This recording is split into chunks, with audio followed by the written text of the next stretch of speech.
नमस्कार विद्यार्थी मित्रांनो, आज आपण एक नवीन व्हिडिओ बघणार आहोत. तर त्या व्हिडिओमध्ये आपण size of the reactor and concentration of reactor हे काय करणार आहोत. हा प्रयोग किंवा हा एक्सपेरिमेंट बघणार आहोत आणि या एक्सपेरिमेंट वरून आपण कन्क्लुजन काढणार आहोत की बाबा रेट ऑफ केमिकल रिएक्शन हा नेचर ऑफ रिएक्टरवर डिपेंड होताच, तर तसेच साइज ऑफ रिएक्टर म्हणजे अभिकारकाच्या स्वरूपावर किंवा आकारमानावर पण डिपेंड असतो, किंवा कॉन्सन्ट्रेशन ऑफ रिएक्टर म्हणजे अभिकारकाची सहनती याच्यावर पण डिपेंड असतो, हे इथं आपल्याला समजतं. ठीक आहे. तर त्यांनी काय सांगितलेलं आहे, size of the reactor. Size of the reactor म्हणजे काय, अभिकारकाचा आकारमान. अभिकारकाचे आकारमान कसं असावं की ज्याच्यामुळे रेट ऑफ केमिकल रिएक्शनवर डिपेंड्स म्हणजे इम्पॅक्ट पडतं फॅक्टर मध्ये. Concentration of reactor. Concentration of reactor म्हणजे काय, अभिकारकाची सहनती. अभिकारकाची सहनती. तो तुम्हाला एक प्रयोग दिलेला आहे, तो प्रयोग बघूया. ॲपॅरेटस घ्यायचा, 2 टेस्ट ट्यूब घ्यायचे, म्हणजे 2 परीक्षा नाही घ्यायच्या. 2 टेस्ट ट्यूब, बॅलन्स म्हणजे मेजरिंग साठी. ओके. बॅलन्स मेजरिंग सिलेंडर म्हणजे बॅलन्स म्हणजे काय, वेट मेजर करण्यासाठी, मेजरिंग सिलेंडर लिक्विड मेजर करण्यासाठी म्हणजे द्रव पदार्थ मेजर करण्यासाठी. म्हणजे ॲपॅरेटस किती झाले, 2 टेस्ट ट्यूब घेतले, एक वेट मेजर करण्यासाठी बॅलन्स घेतलं आणि एक लिक्विड मेजर करण्यासाठी मेजरिंग सिलेंडर घेतलं. ठीक आहे. आता केमिकल्स काय काय घ्यायचे, पीसेस ऑफ शाहाबादी टाइल्स.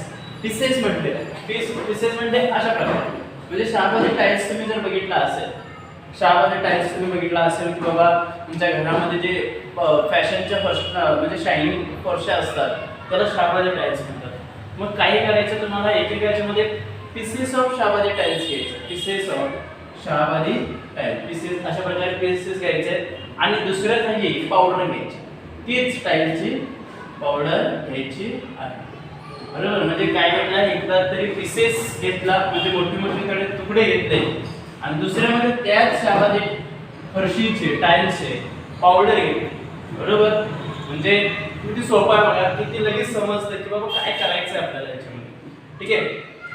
मग हे 2 घेतल्या, टेस्टची परीक्षा घेतल्या, बॅलन्स घेतलं, मेजरिंग सिलेंडर घेतलं, पीसेस ऑफ शाहाबादी टाइल्स घेतले, पावडर ऑफ शाहाबादी टाइल्स घेतले आणि आता तुम्हाला फक्त हे 2 घेतले, 1 2 म्हणजे एकाच प्रकारचे शाहाबादी टाइल्स आहेत. त्याच्यामध्ये फक्त तुम्हाला पीसेस घ्यायचे, दुसऱ्यामध्ये पावडर घ्यायचे आणि तिसरा घ्यायचा तो डायल्यूट HCl घ्यायचं. काय करायचंय, डायल्यूट HCl. डायल्यूट HCl म्हणजे विरल HCl. Dilute HCl, dilute HCl म्हणजे काय, विरल HCl. डायल्यूट HCl म्हणजे कसं आहे, HCl आहे विरल हायड्रोक्लोरिक ऍसिड ज्याला म्हणतात. ओके. म्हणजे या 3 गोष्टी तुम्हाला घ्यायच्या. आता काय करायचं बघा, 10 ml एका टेस्ट ट्यूब मध्ये 10 ml डायल्यूट HCl घ्यायचं. 10 ml एका टेस्ट ट्यूब मध्ये डायल्यूट HCl घेतला आणि त्या HCl मध्ये आता समजा याच्यामध्ये HCl तुम्ही घेतलेला आहे, हा 10 ml डायल्यूट HCl तुम्ही घेतलेला आहे. ओके. 10 ml डायल्यूट HCl याच्यामध्ये पहिला शाहाबादी फरशीचे तुकडे टाका. शाहाबादी फरशीचे तुकडे टाका. मग जेव्हा CaCO3 2HCl याची अभिक्रिया होते तर CaCl2 CO2 H2O तयार होतो. ठीक आहे. मग आता मला सांगा, इथं हा अशा प्रकारे त्याची अभिक्रिया करतात. म्हणजे कॅल्शियम कार्बोनेटची अभिक्रिया म्हणजे कॅल्शियम कार्बोनेट जेव्हा डायल्यूट HCl बरोबर रिॲक्ट करतो तर calcium chloride, carbon dioxide gas आणि पाणी तयार होते. ओके. आता इथे घडलं काय बघा, जेव्हा तुम्ही या डायल्यूट HCl मध्ये शाहाबादी फरशीचे तुकडे टाकता तेव्हा त्याच्यातनं CO2 बाहेर पडतं. काय बाहेर पडतं, CO2. आणि ती फरशी लवकर विरघळते. ती फरशी काय होत नाही, लवकर त्या HCl मध्ये मिक्स होत नाही. ओके. म्हणजे CO2 इन्फॉर्मन्सेस येतात, म्हणजे तिथनं CO2 असं बाहेर पडताना तुम्हाला दिसतो, असं फेस येत असतो CO2 चा. पण ते कसं असतं, अतिशय कमी असतं. कसं असतो तो, अतिशय कमी. पण शाहाबादी टाइल्सच्या बाबतीत पीसेस ऑफ शाहाबादी टाइल्स काय झालं, इफॉर्मन्सेस ऑफ CO2 व्हेरी स्लोली. आणि हे जे शाहाबादी टाइल्स आहेत म्हणजे कॅल्शियम कार्बोनेट हा हळूहळू डिसअपियर व्हायला चालू होतो. हळूहळू काय होतो, डिसअपियर व्हायला चालू होतो. ठीक आहे.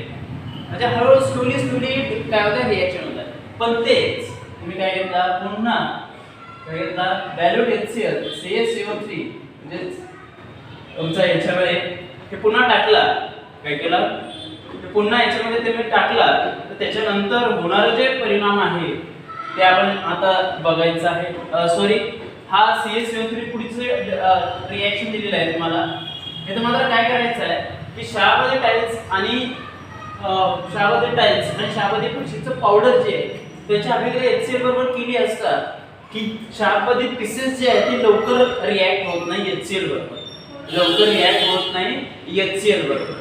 म्हणजे पीसेस ऑफ क्षारवादी टाइल्स हे लवकर डायल्यूट HCl बरोबर रिॲक्ट होत नाही, मात्र पावडर लगेच होते कारण ती बारीक आहे. कारण ती कशी आहे, बारीक आहे. म्हणजे एक पीसेस आहेत, एक बारीक आहे म्हटल्यावर काय लहान मोठं पण आहे. म्हणजे हा बिग पार्ट्स आहेत, हे स्मॉल पार्ट्स आहेत. मग इथं त्यांना सांगायचं काय, above observation indicates rates of reaction depends on size of particle of reactant taking part in reaction.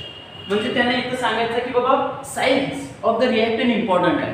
तुम्ही काय घेतला, पहिला 10 ml HCl घेतला, पहिला घेतला काय 10 ml HCl घेतला आणि 10 ml HCl मध्ये क्षारवादी फरशीचे पीसेस टाकला. पीसेस मोठ्या आकाराचे असतात, मग ते HCl बरोबर रिॲक्ट स्लोली होतात. पण पावडर ही लहान आकाराची असते, बारीक असते, ती लगेच HCl वर रिॲक्ट होते. म्हटल्यावर असं समजतं की the rate of reaction depends on size of the particle of reactant.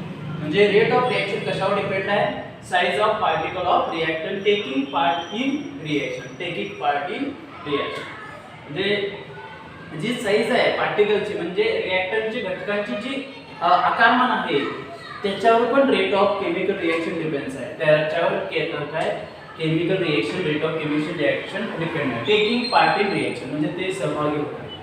Smaller the size of reactant particle higher the rate of reaction. म्हणजे जेवढं त्याचं स्मॉल साइज असेल, smaller the size of reactant म्हणजे सर्वात लहान कोणाचं अभिकारकाचं आकारमान असेल ते हायर रेट ऑफ रिॲक्शन म्हणजे लवकर अभिक्रिया करते, लवकर काय करते, अभिक्रिया करते. ओके, तर हे समजलं की काय केलंय, दोन टेस्ट ट्यूब घेतलं, बॅलन्स घेतलं, मेजरिंग घेतलं, मेजरिंग सिलेंडर पुढे वापरणार आहे आपण. पीसेस आहेत मोठ्या आकाराचे असतात, पावडर बारीक आकाराची असते.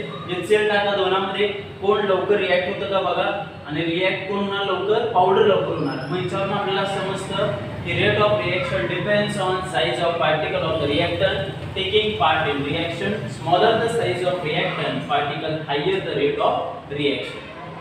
हे झालं पहिलं. तेव्हापासून कन्फ्युजन झालं, हे दोन्ही मिक्स असं मला वाटतं एकच पॉईंट आहे. तर आपला दुसरा पॉईंट पण आहे कॉन्सन्ट्रेशन ऑफ रिॲक्टंट. तर आता जे आपण बघणार आहोत हे रिॲक्शन कॉन्सन्ट्रेशन ऑफ रिॲक्टंटचे असणार आहे.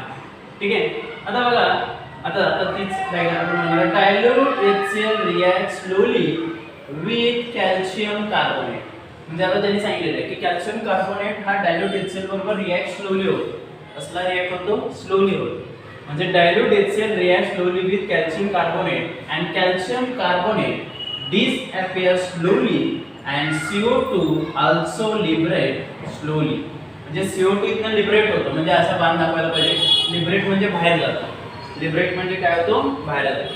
म्हणजे जेव्हा डायल्यूट HCl बरोबर तुम्ही कॅल्शियम कार्बोनेट बरोबर अभिक्रिया करता, म्हणजे कॅल्शियम कार्बोनेटची डायल्यूट HCl बरोबर अभिक्रिया करता, तेव्हा कॅल्शियम कार्बोनेट विरघळायला त्या याच्यामध्ये HCl मध्ये डिसॅपियर स्लोली म्हणजे हळूहळू ते विरघळू लागतं आणि त्याच्यातून CO2 गॅस बाहेर पडतो. म्हणजे CO2 ऑल्सो लिबरेट स्लोली. म्हणजे CO2 पण स्लोली लिबरेट होतो, हळूहळू बाहेर पडत असतो आणि कॅल्शियम कार्बोनेट हळूहळू डिसॅपियर होत असतो.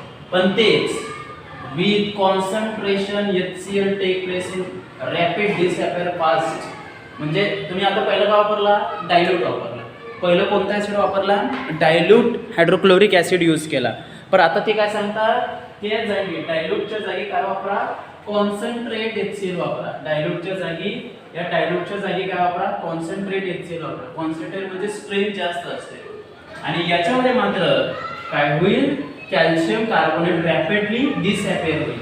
रॅपिडली डिसॅपियर म्हणजे लगेच तो नाहीसा होईल आणि फास्ट पण ही अभिक्रिया होईल.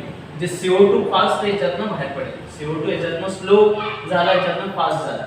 बदललं काय, डायल्यूट होतं, इथे मात्र कॉन्सन्ट्रेट केलेलं आहे. तर कॉन्सन्ट्रेट ऍसिड मध्ये रिॲक्शन कशी होते, फास्टर होते. कॉन्सन्ट्रेटेड ऍसिड मध्ये रिॲक्शन कशी होते, फास्टर होते. Okay, to compare with dilute HCl, to compare with dilute HCl. तर डायल्यूट HCl पेक्षा कॉन्सन्ट्रेट HCl मध्ये रिएक्शन फास्ट होते, म्हणजे rate of reaction directly proportional to concentration of reactant, म्हणजे rate of reaction directly proportional to concentration of reactant, म्हणजे एखादा रासायनिक अभिक्रियेचा दर हा त्या अभिकारकाच्या सहनपणावर अवलंबून असतो, म्हणजे डायल्यूट वापरला तर स्लो होणार आणि कॉन्सन्ट्रेट म्हणजे सहन वापरला तर लवकर अभिक्रिया होणार. तर हेच याच्यामध्ये सांगितलं. तर आज आपण साइज ऑफ रिएक्टंट आणि कॉन्सन्ट्रेशन ऑफ रिएक्टंट पाहिलं. साइज ऑफ द रिएक्टंट मध्ये काय करायचं आहे, शाबाली टाईपचे पीसेस आणि पावडर घ्यायचे, त्याचे डायल्यूट HCl बरोबर रिएक्ट करायचे, कोण लवकर रिएक्ट होतो ते बघायचं आहे. मग त्याच्यामध्ये काय सांगितलं की बारीक ज्याचा आकार स्मॉलर साइज ज्याची आहे मग ती पावडरची. मग काय होतं या ऑब्झर्वेशन समजतं की rate of reaction depends on size of particle, size of the particle of reactor taking part in the reaction.